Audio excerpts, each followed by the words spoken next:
Bias? New Bias, SwingOnMail.com. Derick, hope you're doing well today. Yeah, I'm doing good. How you? I'm good, brother. We're here. And speaking of that, are you lobbing for more carries on offense now? Nah, man. Obviously, it was great to be able to have that, but my job is to be able to defend and keep teams from scoring. So I mean, that's what I'm worried about. I mean, if I'm blessed enough to get another one, hopefully I can take that one to the house. But I mean, it was a great opportunity, but it felt good. I'm not gonna lie, it felt good to be able to get the ball in my hand. Derek, Jason, Auburn 247. Watched Jaden Daniels and that LSU offense. What stands out about them so far? Right. So he's their team leading rusher right now, and that says a lot about him. He's a versatile quarterback. He can extend plays with his legs, and that's huge for us. But having a guy like that, I just walked out of here with Robbie, is beneficial as well. Maybe to go against him during the week and have him there to be able to basically do the same thing, be able to extend plays and get out the pocket, and for us to be able to try to prevent that. I think it's huge for us, and obviously he's an asset to us this week, so that's something we're going to hone in on.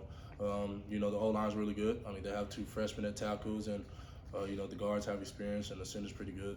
So I mean, they have a solid team. Obviously, they have Kayshawn at receiver, and they have some guys that can play ball. So it's a huge task for us this week on the defensive side of the ball, and we're up for it. Thank you. Derek, when last time LSU came in here, y'all beat up on TJ pretty good. Did y'all give him a lot of grief for that when he transferred over last year?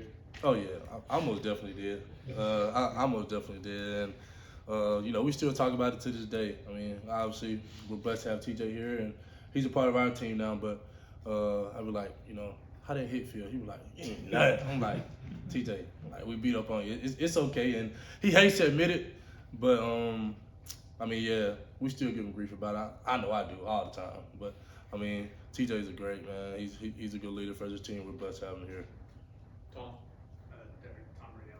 Similarly, have you guys given Quinn Moore any grief for those games too? Nah.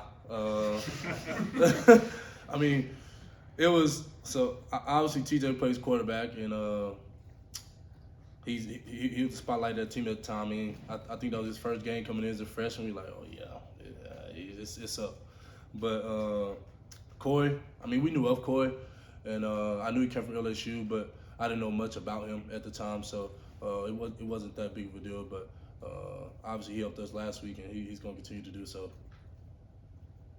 Jeff? Jeff Shearer, AuburnTigers.com. You've been a part of a couple firsts now in the last few days. The first takeaway, and then today, the first time that an Auburn player has been honored by the SEC. What was your reaction being the defensive lineman of the week? Oh, it's a blessing.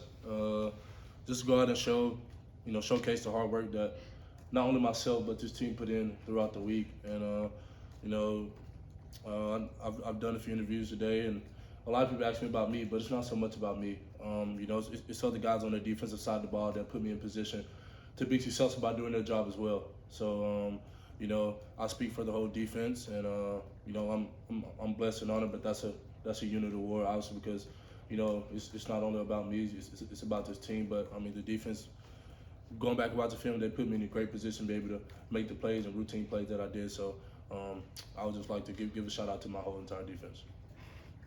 Anybody else? Derek, how much fun is it? I know you like to get after the quarterback, but how much fun is it to drop? I mean, you're dropping in coverage when you get an interception. How much fun is it to be able to show your versatility? Oh, it's fun. Initially on that play, I'm like, what is Coach Smith doing? Like, why am I not rushing? And me and him, we talk a lot. Just about learning the defense, because I want to be a top to bottom guy. I mean, I want to know what the back end guys are doing, let alone what the front guys are doing. So I like to know the whole defense, because I think that helps me, just understanding my job and what I'm doing better. But I mean, it's fun. It's fun to be able to show and put a lot of different stuff on tape. Just my versatility and what I'm able to do. So it's fun. Mark? Mark Murphy, inside the Auburn Tiger.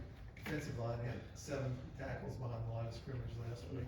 Does that need to be the sort of standard recipe for you guys to have success on defense this year? Oh, for sure. We have this thing called havoc points, and we try to hit a certain percentage every week, and we want that to better now. And I think that's the thing about this group. This group's resilient, and these guys come to play every single day and every single week. So, we have that bar set at 7, and now we're going to obviously aim for higher. With the guys on this team and the guys on this defense, I think I think we're ready to take that up. Anybody else? What was the film session like on Sunday? Considering everything that happened, what was that vibe? Obviously, guys were a little bit more relaxed than last week. I think guys last week, we were ready to come to work. We're ready to watch the film, fix what we need to fix, come to work. But walking into this room yesterday, guys were kicked back, more relaxed. But we knew there's a lot of things that we still have to fix. Because going into that game, it was crazy. We knew Missouri was a good team, and be able to come out and have a win like that and experience something like that. We never want to go through that again. We're blessed to have the win, but man, it was back and forth, and your heart stopped a few times throughout that one. So it was a crazy game, but just coming in yesterday and watching the film session, I think guys are good. Guys are honed in, and guys are still hungry. And that's the biggest thing in SEC play. You can't get too high, you can't get too low. You still have to be bought in every single day. And just as a follow on that last play, you think Keontae, he was so close. You think he would have gotten there if Pete doesn't switch hands, or? I really don't know. I was at a 45-degree angle, so I didn't have that side view like he did, but I saw him flash out the corner of my eye, and I'm really not going to speak on that play because we're fortunate enough for what happened going our way. So I'm not going to harp on it too much. We executed and obviously fell on that ball to win that game.